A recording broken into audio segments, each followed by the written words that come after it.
The EP Heard everywhere podcasts can be found, and always at the EPPodcast.com.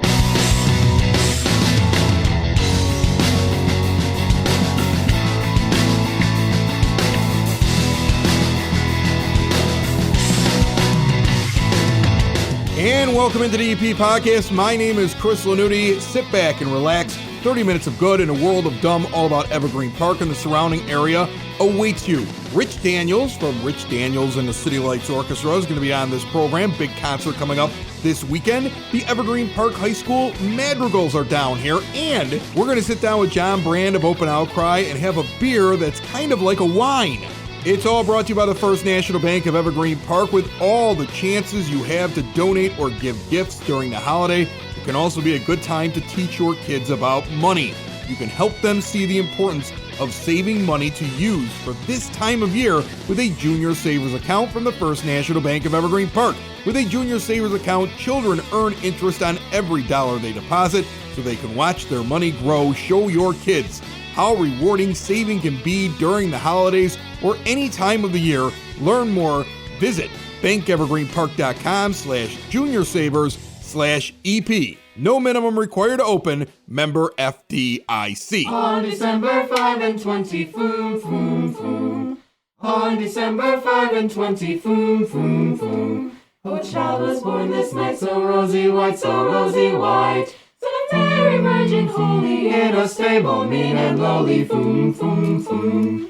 On December 5 and 20, foom, foom, foom, foom. On December 5 and 20, foom, foom, foom. On December's most important day, let us be gay, let us be gay. We go first to church and then we have the sweetest buns and candy, foom, foom, foom, foom, foom. God will send us days of feasting, foom, foom, foom, foom. God will send us days of feasting, foom, foom, foom. Both in hot months and in cold, for young and old, for young and old. We tell the holy story, ever singing of his glory, foom, foom, foom. Joining us down here, they had a year off last year. We couldn't get them down here to sing for us. We had to play all the stuff from the group beforehand, but 2 years later, I've got a fresh new group down here. First of all, how many of the Evergreen Park High School Madrigals have been in the broadcast basement before? How many do I got? I got one? That's it? You're it. What's your name, man? Matthew. You're the only returning person. The rest of them were like, what are we doing in this guy's basement? And you're like, don't worry, it's safe. I swear we didn't lose anybody the last time we were here, right? Yes. Yeah. So you get to go put the outfit on again and go run around. I'm used to it by now after 4 years of it. Yeah? Yeah. Yeah, you get to put that on. Did you have the same outfit when I've had the same outfit all 4 years. You never grew? I mean, not height-wise. You were a tall freshman, is what you're trying to tell me. I was a tall freshman. You were a tall freshman. Now you're just I'm an average senior. Average senior. There you go. All right, so you've got this group down here. You guys are putting on the outfits. You're running all over the place. Amy Kazin is your director. We've talked with Amy before over here. Amy, how are you? I see you standing back there with one of the other microphones. You look, I want to be nice here because you're a lovely person and you always are so bubbly, but going from place to place, you must be exhausted. It's a great time to be exhausted. It's nice to be going back and running around again. Yeah, it is fun to be. It's funny though. She kind of brings you in. She's almost like a drill sergeant, right? Introduce your other folks you have here by your microphone. What's your name, young lady? Oh, I'm Gabby. Hi, Gabby. Hi. So this is your first time down here. Yeah. There you go. Okay, so is she basically like a drill sergeant? She's like, get here, stand here, sing now, get up, leave. What is it like with Amy in charge of the Madrigals? Okay, so the time that I've spent with her, I like in the most respectful way possible. I love her. It better be in the most respectful way possible. I love her so much. She's watching. But it's like, oh, is she watching me? Oh, okay. it's like when it's time to buckle down.